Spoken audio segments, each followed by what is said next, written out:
Final segment of A to Z here on Locked On Sports Atlanta. It's free on YouTube and wherever you get your podcast. Of course, you search Locked On Sports Atlanta. Before we get to a critical stretch here for the Atlanta Braves, and everything feels like a critical stretch for the Braves right now. That's what happens when you're in a pennant race. But let's hand out some shovels of wisdom. Brace yourselves, because it's time for the shovel of wisdom.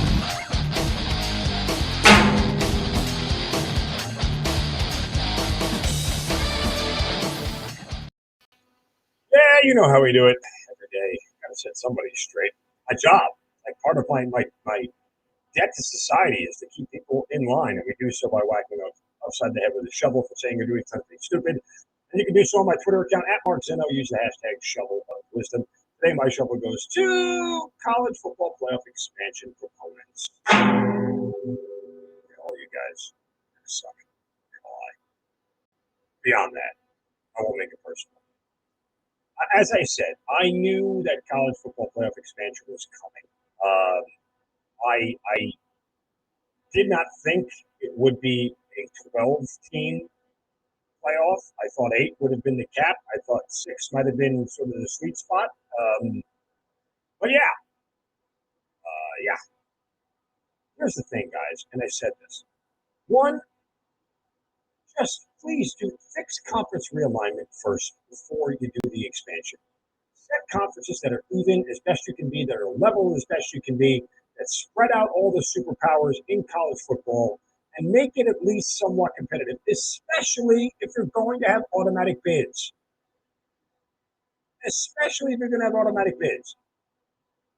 Like, there's literally, this would have been like, for years, 10 years ago, stacking the Patriots, the Steelers, the Ravens, all in the same division and leaving everybody else to themselves. Right? Like, those are the 3 teams that were always in the playoffs in the AFC Championship game doing whatever like that. It just doesn't make any sense. And furthermore,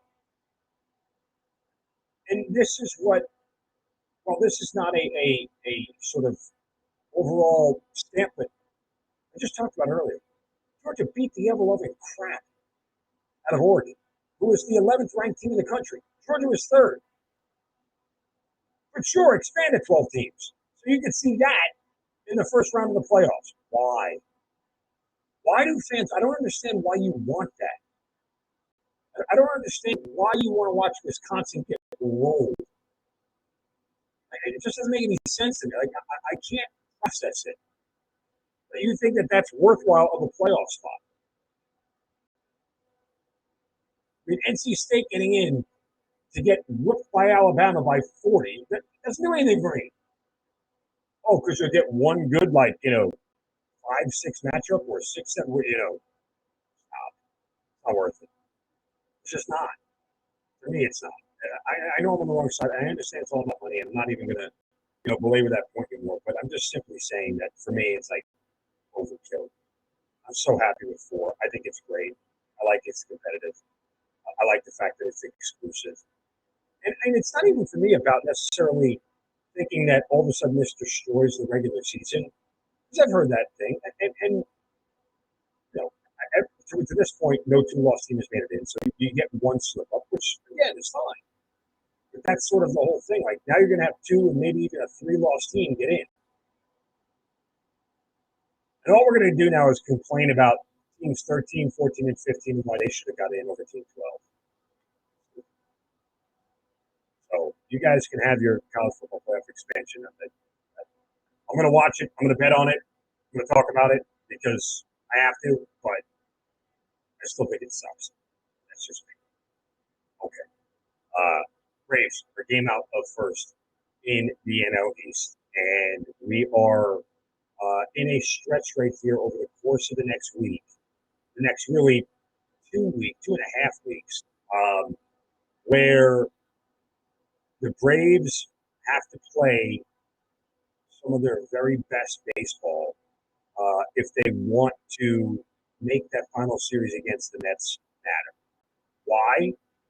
Because between now and Sunday, September 18th, the Mets play Pirates 7 times, Marlins 3 times, and the Cubs 3 times. Bad teams. The Braves, I focus so much on the schedule between now and Sunday, September 18th. Still have 3 against Philadelphia, 3 against Seattle, a team in the San Francisco Giants where they're going to actually see Carlos Rodon, who's one of the better pitchers in Major League Baseball this year. Of course, they get 2 against the Yankees. So, and they got a long West Coast trip coming up, which is never easy. What is it? 8 games in 8 days, 9 days, 1 off day. That's this Thursday. Man, that's going to be tough. And they're facing the hottest team in baseball in Seattle, while the Mets are facing the Pirates 7 times. So this is a critical stretch here. They can't afford to slip up. Now, the Mets slipped up over the weekend in losing 2 or 3 to the Nationals. They could get it back very easily by taking on the Pirates in Miami, whereas the Braves are in Seattle. So this is the spot here. Again, Mets had that little bit of a slip up. Probably wasn't supposed to go down the way it went down, but it did. Braves took advantage against Miami. Braves won 5 in a row coming into this game, by the way. Much similar to the slip up the Braves had against Colorado in their first game of the series that they played.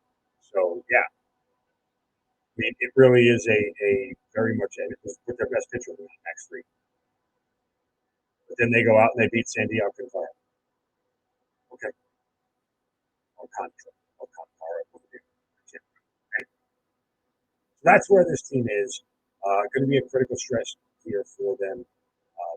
Again, they are very much right where they want to be, right where they need to be for this stretch run here. But it's just time for them to, play some of their best baseball. By the way, Marcelo is going to hit a home run this year. If he's back in the lineup, yes, you can. There's a rain delayed game, and so he's going to be there. I'm just excited for this Braves stretch run. Good teams play their best baseball when it matters the most, and this is where they are. If they overtake the Mets, man, I mean, it may be something that the Mets don't recover from. I was in New York over the weekend with my family, and I kept talking to a bunch of Mets fans and a couple of folks in media that I know. I mean, the pressure is still palpable there, man.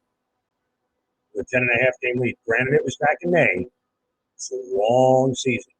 The fact that they're on the precipice of losing that lead, well, pressure is on the Mets, not on the Braves, if they take advantage.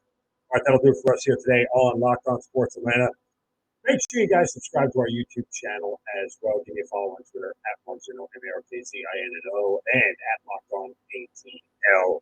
Check out all the great shows here. This is A to Z. Make sure you make Hitting Hard with John Chucker your very next listen each day right here on Locked On Sports Atlanta. You guys have a great Tuesday. Don't forget any crap from anybody.